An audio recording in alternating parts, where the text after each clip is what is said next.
வணக்கம். இன்னைக்கு ரூவா அடிபாதாளத்துக்கு இறங்கியிருக்குது. ரூ. 85 தாண்டி முதல் வாட்டி இறங்கியிருக்கு.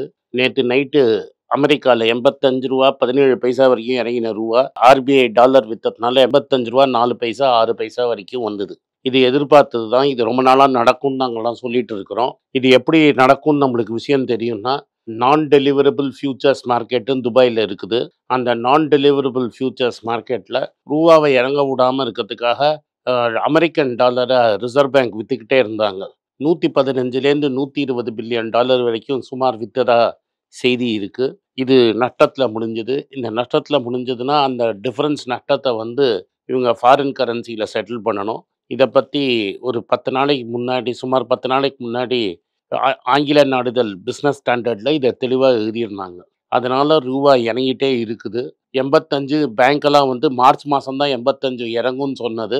இப்போ ஜனவரி 1ஆம் தேதிக்கு முன்னாடியே ரூ. 85 இறங்கிடுச்சு. பல பிரைவேட் பேங்குகள் இப்போ என்ன சொல்றாங்கன்னா, ஒரு வருஷத்துல ரூ. 87 வரைக்கும் ரூபாய் இறங்கும் அப்படின்னு சொல்றாங்க. ஆனால் என்ன கேட்டிங்கன்னா, அடுத்த 6 மாசத்துலயே அது ரூ. 87 இறங்கத்துக்கு பிரகாசமாக வாய்ப்பு இருக்கு. ஏன் இன்னைக்கு இது இறங்கிட்டு அப்படின்னு பார்த்தீங்கன்னா, அமெரிக்காவில் நேற்று ஃபெட்ரல் ரிசர்வோட சேர்மன் பேசினார்.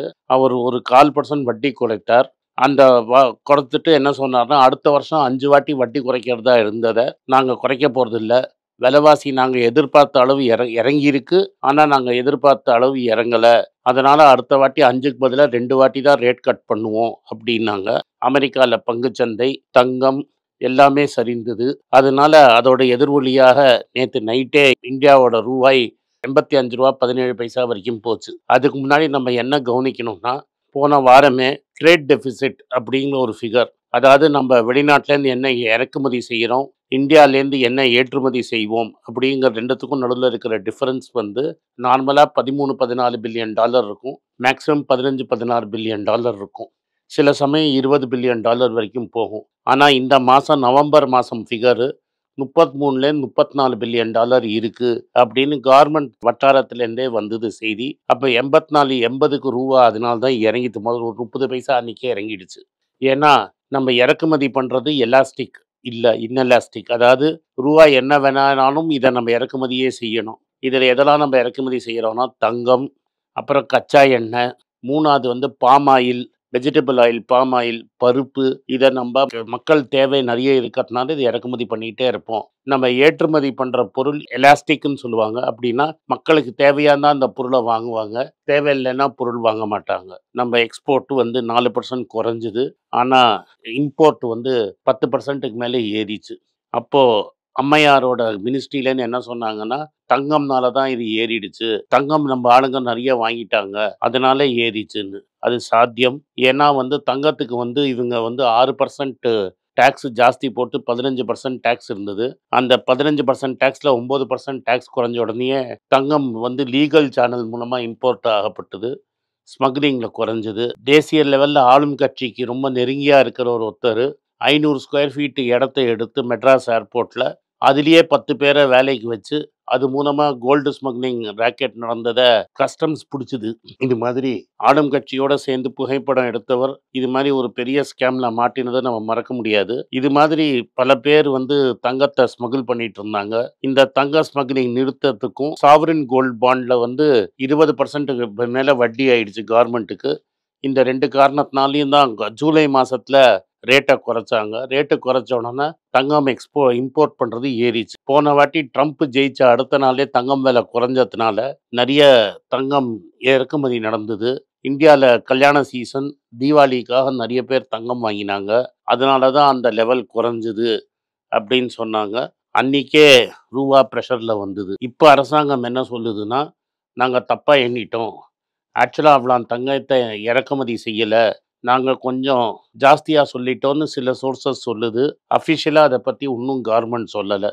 ஆனால் அந்த டேமேஜ் டன்னு ரூபாய் 85 கீழே போயிடுச்சு. இது மட்டும் இல்லாமல் இன்னொரு பெரிய விஷயம் என்னென்னா, ஒரு 4 மாதமாக வந்து எஃப்ஐஐஸ், ஃபாரின் இன்ஸ்டிடியூஷனல் இன்வெஸ்டர்ஸுங்கிறவங்க பங்குச்சந்தையில் இந்தியன் ஸ்டாக்குகளை விற்றுக்கிட்டே இருக்கிறாங்க. அதே சமயத்தில் இந்தியன் பாண்டையும் விற்கிறாங்க. பணத்தை வெளில எடுத்துகிட்டு போகிறாங்க. அதனால் டாலர் வெளில போயிட்டே இருக்குது. அவங்களுக்கு போதிய சமயத்துல டாலர குடுக்கறது வந்து குடுக்க வேண்டும்ங்கிறது ரிசர்வ் பேங்கோட கமிட்மெண்ட்டு. அதனாலயும் பணம் வெள்ல போகுது. இது மட்டும் இல்ல. இன்னொரு பெரும் விஷயம் என்னன்னா, இந்தியால ஸ்டாக் மார்க்கெட்ட ரொம்ப ஹையா வச்சிருக்கிறாங்க. அதுக்கு பல காரணம் இருக்கு. மியூச்சுவல் ஃபண்டு, எல்ஐசி, இந்த ஜெனரல் இன்சூரன்ஸ்லாம் அரசாங்கம் சொல்லி, இது மாதிரி மார்க்கெட்ட வாங்கிட்டே இருக்கிறாங்க. உங்களுக்கெல்லாம் ஏன் அரசாங்கம் சொல்லின்னு சொல்றோம்னா, எலக்ஷனுக்கு முன்னாடியே இந்த ஸ்டாக் மார்க்கெட் இங்க வாங்கினா பெருசா லாபம் சம்பாதிப்பீங்கன்னு இந்த கவர்மெண்ட்ட சேர்ந்தவங்க, ஆளுங்கட்சியில இருக்கிறவங்க பல பேர் சொல்லி அப்பவே கான்ட்ரோவர்சி ஆச்சு. எலக்ஷன் சொன்ன உடனே இந்த ஸ்டாக் மார்க்கெட் கீழ விழுந்தது. அப்போ ஸ்டாக் மார்க்கெட் சடனா ஏறிச்சு. ஃபண்டமென்டலா நம்ம எக்கானமில பல ப்ராப்ளம் இருக்கு. லாபம் இல்ல, கம்பெனிகளுக்கு லாபம் இல்ல, மக்களுக்கு வேலைவாய்ப்பு இல்ல, பல பொருட்களோட கன்சம்ப்ஷன் குறைஞ்சிருக்கு. இருந்தாலும் ஸ்டாக் மார்க்கெட் மர்மமா ஏறிட்டே இருக்கிறதுக்கு என்ன காரணம்னு பல பேர் பேசிட்டு இருக்காங்க. இந்த ஏறின நிலைமையில நல்லா லாபம் வந்ததுன்னு எஃப்ஐஐ வித்தாங்க. அது மட்டும் இல்ல, வெளிநாட்டுல இவ்வளோ லாபம் வரலன்னு ஹியூண்டாய் கம்பெனி மாரி கம்பெனிகள்லாம் அவங்க ஷேர இந்தியால வித்து ஒரு 5 பில்லியன், அதாவது ஒரு 3, 4 பில்லியன் டாலர், $3 பில்லியன் இந்தியாவுக்கு வெளில எடுத்துன்னு போயிட்டாங்க. இப்ப அடுத்தது எல்ஜி அப்படின்னு இன்னொரு கொரியன் கம்பெனியும் இங்க பப்ளிக் இஷ்யூ போட்டு ஒரு $3 பில்லியன் வெளியில எடுத்துட்டு போறதா திட்டம் போட்டுட்டு இருக்கிறாங்க. ஸோ எஃப்ஐஐ மட்டும் விக்கல. வெளிநாட்டு கம்பெனி ஆஹா இங்க மக்கள் வந்து நல்ல ரொம்ப ஜாஸ்தி ரேட்டு குடுத்து வாங்குறாங்க. கொஞ்சம் அதனால நம்மளுக்கு லாபம் நெறைய வரும்னு பணத்த இந்த அவங்க பங்க இங்க வித்து பணத்த வெளியில எடுத்துட்டு போறாங்க. இது எல்லா காரணமாலயும் டாலர் வெளில போயிட்டு இருக்குது. இதனால தான் ரூபாய் இறங்குது. இன்னும் பெரிய பிரஷர் இருக்கு. இதனால மக்களுக்கு என்ன அப்படின்னு பார்த்தீங்கன்னா, விலைவாசி ஏறும், பாம் ஆயில் விலை ஏறும். ஆல்ரெடி கோதுமை விலை ஏறிடுச்சு. காபி, டீ விலையெல்லாம் பயங்கரமா ஏறுது அப்படின்னு ரிப்போர்ட் சொல்லுது. பருப்பு வகையறா கூட நம்ம வெளிநாட்டிலேருந்து வாங்குறோம். அதோட விலையும் ஏறுது.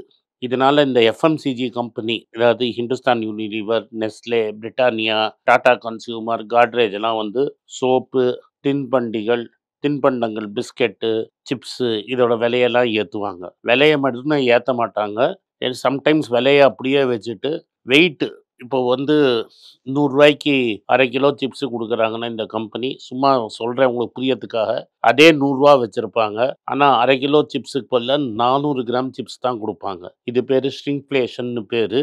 இத பல கம்பெனிகள் பண்ணியிருக்கு. பிரிட்டானியா வந்து டைகர் பிஸ்கட்லயும் இத பண்ணியிருக்காங்க. விலைய அப்படியே வச்சிருக்காங்க.